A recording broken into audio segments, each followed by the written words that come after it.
zamisli sljedeće godine Juventus stvarno bude izbačen zbog ove Super lige, stvarno ih izbace iz Serie A, kako se to sad priča u zadnje vrijeme da bi se moglo dogoditi. I onda, na sve to, Juventus iz protesta, jer onda su realno, ako ih izbace, već 2 puta u zadnjih 20 godina su onda izbačeni iz Serie A, iz protesta Juventus kaže, neš majici više. Nema, neće se ovo više događati. Odustajemo totalno. Izađu ljudi iz Serie A, izađu apsolutno i totalno iz talijanske lige, iz Italije, iz talijanskih natjecanja.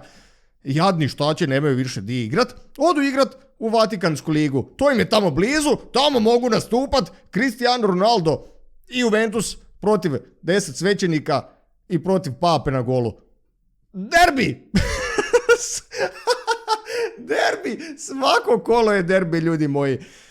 Jasno, treba onda vidjeti da li bi se dogodila situacija da Cristiano Ronaldo stvarno prestigne Pelea i sve one Peleove imaginarne golove koje je zabio na treninzima. Pa si je pisao kao da zabio sam 1800 golova. Tak bi Ronaldo protiv njih.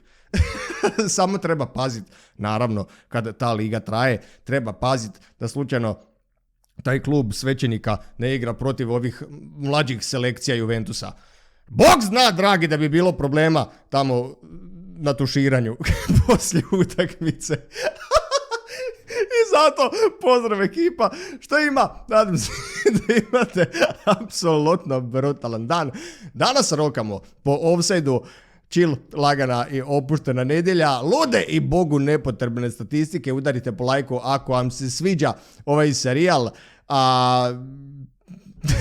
Mi nastavljamo sa Juventusom. Da, prije nego nastavimo sa Juventusom, svakako odite do Germanije na Instagram i provjerite šta se sve tamo dijeli, jer dijeli se, boga mi, nemilo puno toga. I saznate na Instagramu jasno kako do tog što se dijeli da i vi uletite u tipa dron, da uletite u PlayStation, da uletite u joystick, da uletite u toliko piva koliko si težak. Da li je to najbolja nagrada za mene ikad? Doslovno svega ima. Germanija Sport samo za punoljetne i odgovorne. Zaprati ih i pronađi kako do brutalnih poklona koje dijele do eura, odnosno do prve utakmice Hrvatske na euru. Pa onda idemo satrat ove Engleze. A nakon toga, da se vratim na Juventus. Došle su vijesti, kao što ste mogli čuti, da bi Juventus mogao biti izbačen iz Serie A ako se ne povuku iz Superlige. Možda realno, stvarno, nakon svega sad prestane postojati onda Juventus i nastavi tarupat Piemonte Calcio. Iako realno ne tarupaju baš i oni, jedva izvukli ovu pobjedu 3-2 protiv Intera i još su u šansama, zapravo jako glupo za opće reći, ali kao još je Juventus u šansama da sljedeće godine igraju Ligu prvaka. Kaka luda sezona, brate moji, kaka luda sezona. A onda poslije Juvea i ovih nevjerojatnih stvari koje sam napričao, idemo na brutalan potez Ajaxa nakon što su osvojili naslov. Svake godine osvajač Nizozemske dobije ne baš trofej, nego dobiju, ajmo reći, pladanje za janjetinu. A klub je ove godine odlučio vratiti ove sezone, nakon to su osvojili, odlučili su vratiti malo navijačima, što su uvijek vjerni, i odlučili su pokloniti svima sa sezonskom ulaznicom dio tog trofeja. Stvarno prekrasno što su napravili. Trofej pladanje koji su osvojili su poslali nazad na otapanje, ili šta je već stručna terminologija u ovom procesu otapanja srebra ili čega je već, i nakon što su to riješili dodali su još malo i obradili tako da su dobili dovoljno materijala da svaki navijač dobije malu slatku cool zvijezdicu koja teži 3,45 grama. A svaka zvijezda ta sadrži 0,06 grama trofeja. Što bi na kraju naravno značilo da svaki navijač Ajaxa ima 0,06 grama trofeja više nego Tottenham. A onda, pazi ovu ludnicu nakon toga koja se događa u La Ligi. Čak i ako zanemariš ovu ludnicu, Atletico, Real, Barcelona, to sve što se događa, kao ko će osvojiti naslov, ko neće osvojiti naslov, to što se odlučuje u zadnjim kolima za prvaka. Gledaj u kakvoj je situaciji trenutno Villarreal. 2 kola prije kraja, a 3 utakmice prije kraja sezone, ako uključiš finale Europa lige protiv Uniteda, oni imaju doslovno hrpetinu mogućih završetaka od kojih nisu, boga mi, svi najsretniji. Pazi ovo, di su oni zapeli u kakvoj situaciji. 2 kola prije kraja La Lige i još jedna utakmica finala, oni mogu osvojiti realno tu Europa ligu, mogu završiti sa trofejem i s tim što su osvojili Europa ligu se mogu kvalificirati u Ligu prvaka. Mogu. Ali, ako to ne naprave, mogu se realno i dalje kvalificirati barem za Europa ligu. Za Ligu prvaka ne mogu preko La Lige, ali se mogu za Europa ligu i sljedeće godine mogu opet igrati u tom natjecanju, pošto sad mogu prestići i Sociedad i Betis.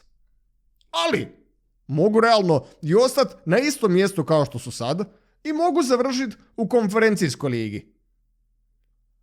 Ali može ih i 8. Celta Vigo prestići, tako da realno mogu na kraju ispast iz svih kalkulacija za Europu sljedeće godine. Ljudi trenutno mogu osvojiti trofej Europa lige, završiti u Ligi prvaka. Mogu kroz La Ligu završiti u Europa ligi, mogu kroz La Ligu završiti u konferencijskoj i mogu ispast iz apsolutno fucking svega. Bro, morat ću još bliže pratiti Villarreal do kraja ove sezone jer je doslovno nenormalna situacija. A nakon toga idemo na Premier ligu gdje je isto, ajmo reći da se dogodila ludnica. Dogodilo se nešto šokantno. Jasno, nije šokantno to što je City osvojio naslov, to je daleko od šokantnog, to smo čekali već tjednima jer su bili daleko ispred svih, dominirali su ove sezone. Ali šokantno je što je Big Sam Allardyce ispao iz Premier lige po prvi put u trenerskoj karijeri. Čovjek koji je poznat po spašavanju, doslovnom spašavanju, dizanju iz mrtvih timova koji su na rubu ispadanja. Od Newcastle, Blackburna, još tamo prije 10-15 godina, do čak i West Hama kojeg je preuzeo na 20. fucking mjestu, pa Sunderland, pa Crystal Palace. Nema tog kloba kojeg čovjek nije jednostavno ako uzeo i izvuko sa dna. Osim jasno West Bromwicha ove sezone, ali iskreno, ono što moram reći, iskreno, nije mi čak ni toliko uopće žao. Iskreno. Jer i onda sam to mislio i mislim to i sada. Bilić jednostavno uopće nije trebao dobiti otkaz. Ne zato što je naš, nego zato što jednostavno u tom trenutku onda otkaz nije zaslužio. Klub uopće nije podržao Bilića nikako sa novim igračima nakon što su došli u Premier ligu. Dali su mu otkaz nakon 1-1 rezultata sa Manchester Cityjem. I onda su doveli Sam Allardycea koji je izgubio i 3-0 i čini mi se 2 puta 5-0 ili take neke situacije, nenormalno je gubio tijekom sezone. Tako da, so long. Sam sad me samo iskreno zanima hoće li igrati u Championshipu ili će samo odustati i otići iz West Bromwicha. Vidimo kakva će situacija biti. A kad sam već spomenuo City, ima jedna luda i bogu nepotrebna statistika. Zavisi kako kome. Navijačima Citya je luda, navijačima Uniteda je totalno bogu nepotrebna. City je završio iznad Uniteda svake godine, odnosno svake sezone, otkad je Sir Alex Ferguson otišao u mirovinu i napustio trenersko mjesto. Sezone 2012-2013 je Ferguson pljunio posljednju žvaku na teren i te zadnje sezone je osvojio naslov sa Unitedom, dok je City te sezone bio na drugom mjestu. Od kraja te sezone City je većinom apsolutno fucking dominirao sa malim iznimkama u 2 sezone prije nekih 5-6 godina kad su kao završili na 3. i 4. mjestu. Kad to nisu bili toliko dobri, bili su u top 4 svejedno. To samo pokazuje koliko su fucking konzistentni i koliko su jaki već dugo vremena. A sa druge strane, United je od sezone 2012-2013 bio i 7. i 2 put 6. i jednom 4. i jednom 5. i samo su 3 puta zapravo sa ovom sezonom bili u top 3 kluba. A onda nakon toga, spomenuo sam već Juventus, ali moram na rekord koji je skinio Cristiano Ronaldo. Postoje prvi igrač u povijesti Juventusa kojem je trebalo samo 3 sezone da zabije 100 golova u svim natjecanjima. 131 utakmica mu je trebala da zabije 100 golova. I ne znam kako je vaše razmišljanje, ali ja i dalje mislim da je taj transfer Ronalda u Juventus klasični fucking promašaj koji se nikad doslovno nije trebao dogoditi. Ne idemo uopće u smjeru, očito da ne idemo uopće u smjeru da je Ronaldo bio loš, apsolutno nije. Ima strašne brojke, opravdao svoju ulogu u ekipi. Ali problem, čini mi se da je problem što njegovi suigrači uopće nisu opravdali to što su bili u ekipi. Grozno su igrali. Kao prvo, čini mi se da je grozno i klub sam vođen. Brzo su se riješili Sarija, doveli Pirla bez iskustva, doveli onom prevarom Artura, riješili se Pjanića, Rabiou se zvijezde moraju poklopiti da čovjek odigra 2 dobre utakmice za redom. Morata, što da uopće pričam za Moratu, jednostavno ekipa i vođenje kluba uopće nisu bili na razini kako Cristiano Ronaldo kao takav igrač zaslužuje. I kad sam već kod Cristiana Ronalda, zabio je 100 golova u 3 različite države i 100 golova za Portugal, minimalno 100. Znači zabio je 100 golova u Engleskoj, zabio je preko 100 golova u Engleskoj, zabio je preko 100 golova u Španjolskoj, zabio je preko 100 golova u Italiji i zabio je još 100 golova dodatno za Portugal, za njihovu repku. Strašno, brate, koliko fucking rastura. A jasno, imam još ludih i bogu nepotrebnih statistika. Po prvi put ove sezone je Maguire sam sebe stavio u fantasy i to za ovaj triple game week koji je United imao. I čovjek bi konto vrhunska odluka za skupljat lagane bodove, jer Maguire je do sad doslovno svaku fucking minutu u posljednjih 70 plus utakmica odigrao. Točnije ako želite, 71 tekmu za redom. Čovjek igra i ne izlazi. Doslovno 71 tekmu nije izašao ni jednom, svaku minutu je odigrao. I sad stavi sam sebe u triple game week i ozljedi se u prvoj tekmi. Tugo moja i nesrećo, debakl živote moj lutalico, kako? Ja sam razmišljao hoću ga staviti, neću ga staviti, razmišljao sam hoću li Maguire van Bisaku, nešto sam eto konta, nisam stavio nikog na kraju od njih dvojice i hvala Bogu da nisam stavio pogotovo Maguirea. Čak i potarupo sam to kolo, kao što ću nadam se potarupati ovo. Krenio sam dobro, Gundogan skuplja bodove, Rafinha skuplja bodove, Adams kojeg sam transfer napravio skuplja bodove. Nadam se da ću završiti u top 0,5% ili bar top 1% igrača na svijetu, tu sam blizu, na knap je, ali mislim da ću uspjeti. To je to što se tiče Maguirea i njegovog shit odabira samog sebe u ekipi. I onda idemo na to, na jednu vijest, htio sam zapravo reći kraj ere. Ali nije. Jer realno, Buffon je već jednom otišao iz Juventusa iz bogu nepotrebnog razloga i ne može ponovo biti kraj ere kad je već bio kraj ere kad je onda otišao iz Juventusa u PSG. Jedino ako se ne dogodi ponovo da opet dođe u Juventus i tipa igra do 54. godine, jer očito nikad čovjek u mirovinu neće otići, pa će onda biti ponovo kraj ere kad još 10 godina bude igrao za Juventusa, kad se vrati sad, kad ode negdje, tipa u Amerike. Bog zna, dragi, di će otići. Buffon je samo odlučio ne produljiti ugovor i rekao je da neće produljiti ugovor, ali toliko se ne zna di će ići da više ni tračevi uopće ne postoje kao na vijestima. Ko je mogao biti tamo? Niko ne zna. Niko ni ne piše di bi mogao. Pa me stvarno zanima hoće li on otići tipa u top 5 liga, u lige petice, negdje gdje može biti prvi golman ako uopće može, ili će otići u neke Amerike skupljati novce malo još do kraja karijere. Bog. Znači doslovno Bog dragi zna di će Buffon. A onda nakon toga moramo biti, kad smo već kod starih ljudi koji igraju nenormalno, idemo još do Lewandowskog koji se nakon ozljede vratio i nastavio tarupat kao da nikad ništa fucking nije bilo, kao da nikad nije bio ozlijeđen. Napokon izjednačio nevjerojatni rekord Gerda Millera kojeg desetljećima niko nije mogao ni primirišat tom rekordu. I što je najgore, gledao sam utakmicu, imao je doslovno priliku sa 2 cm udaljenosti zabit i prestići još taj rekord. Bog dragi zna kak je to uspio promašiti, to Lewandowski jednostavno nikad ne promašuje. I sad mu je ostala još jedna tekma da zabije 1 gol i totalno se fucking upiše u povijest. I jasno, kad sam već kod Njemaca, onda moram i do Borne Sose.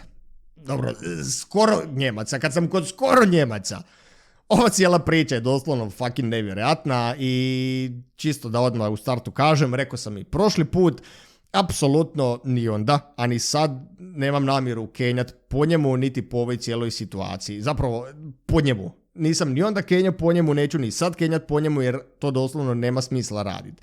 Jednostavno u ovom trenutku mi ga je isključivo žao i žao mi je koliko je malo mozga koristio u ovom cijelom procesu. Da mu niko, brate, da mu niko doslovno unazad zadnjih par mjeseci koliko je vjerojatno razmišljao o tom tužnom transferu između dvije reprezentacije, da mu niko fucking nije rekao da uopće nema pravo igrat tamo. Da on sam, da mu ni ne treba niko drugi reći, da on sam nije sjeo, uzeo, pročito pravilnik, malo izgooglo na fucking internetu, mogu li promijeniti nakon 50 i nešto utakmica, nakon što sam igrao i poslije 20 i neke godine za hrvatsku repku, mogu li ići igrat, ako toliko želim promijeniti reprezentaciju, mogu li uopće otići igrat. Da je toliko malo razmišljao, ne samo prije tog procesa, nego i prije procesa onog da obrišem sve fucking slike, fotografije sa hrvatskim dresom sa Instagrama, da to sve napravim i da tek onda nakon tog skontam da mesam i uopće se ta situacija nije mogla ni dogoditi. Doslovno, stvarno mi je žao i stvarno mi je to tužno i zašto uopće cijelu ovu situaciju i komentiram sad u Offsideu? Samo zato što je HNS objavio neko priopćenje od Borne Sose. Iz dva razloga mi je ovo sve čudno. Prvo, zašto HNS uopće ima potrebu prenijeti komentar Borne Sose koji je sam rekao da raskida apsolutno fucking sve sa hrvatskom reprezentacijom i da ne želi igrat za nju? Koja je uloga HNS-a u ovom priopćenju i u ovoj izjavi?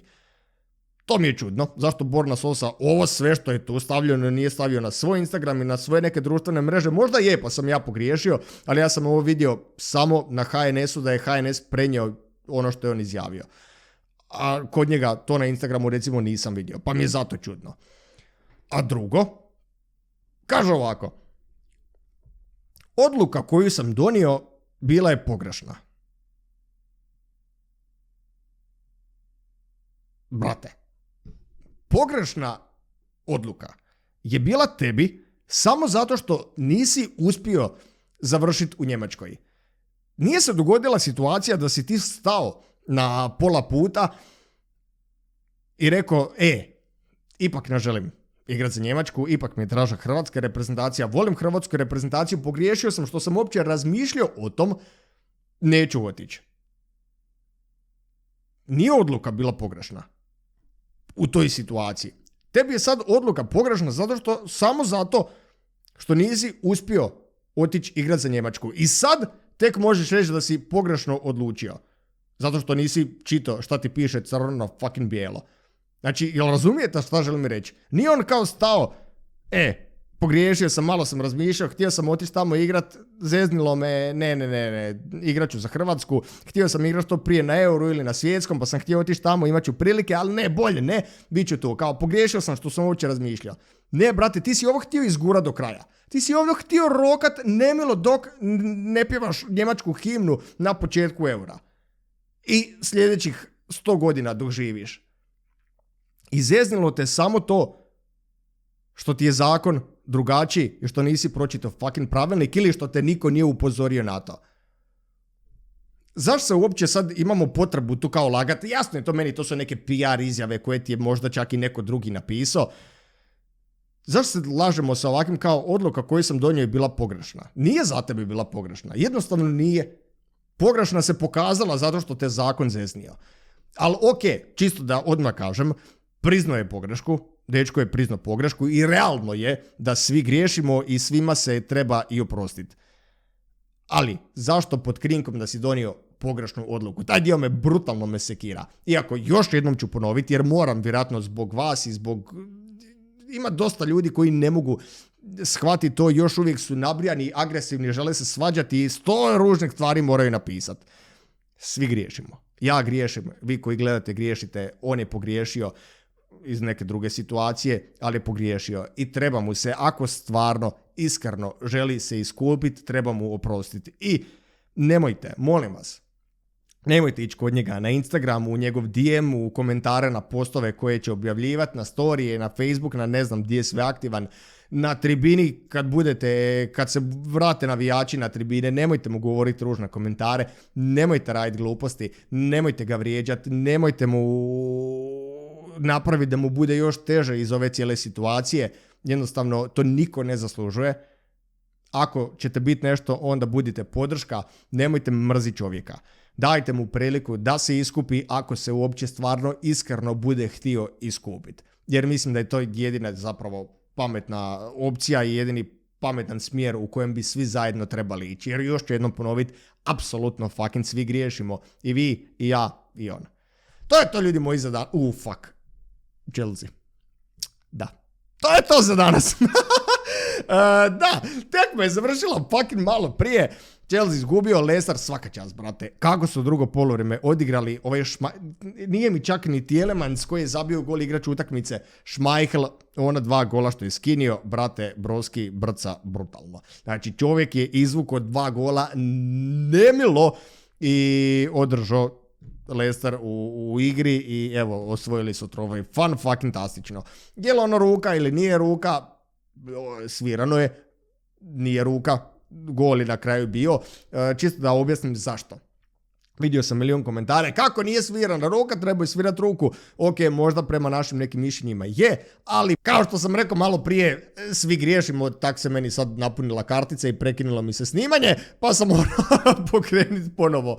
Ono što sam htio reći, vidio sam milion, ako sam tu uopće stao, ali vidio sam milion komentara koji su napisali da je trebala biti ruka, da kako to uopće VAR nije pregledao. Prema pravilima situacija je sljedeća, bar koliko sam ja shvatio.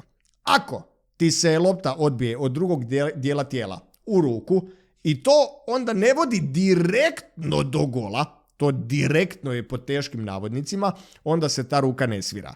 Samo što je problem meni je problem, iako još jednom ću reći da ne mislite da sam kao sad loser i da umanjujem pobjedu Leicestera, ali meni je to ruka zato što ovo doslovno je fucking direktno vodilo do gola. Oni direktno smatraju isključivo asistenciju ili gol. Ali ovo je pas prije asistencije. On je asistirao asistentu. Znači, bez te ruke asistent uopće ne bi mogao biti asistent. Ako kontate šta pričam. Tako da je to doslovno ista akcija u 3 dodavanja. Zbog tog bi možda trebala biti ruka što se tiče offside-a. Realno bio, oni su povukli crte i to je fucking to, nema previše filozofije. Pojeli su govnići, nisu igrali dobro, nisu zabili Arsenalu, nisu zabili Leicesteru, nisu zabili već fucking 2 utakmice, igraju protiv City-a uskoro finale Lige prvaka. Nešto se promijeniti mora, još promijenili su 5 napadača, sve su, Werner izašao, igra Giroud, Pulišić ušao, izašao van koji je već izašao, Havertz ušao, izašao tamo i Mount i izašao i svi izašli, svi ušli, ništa se nije promijenilo, svejedno nisu zabili. Dosta loše. Da je to, ljudi moji, za danas, idem plakat. Ostanite brutalni ko što jeste i vidimo se sljedeći put. Pozdrav!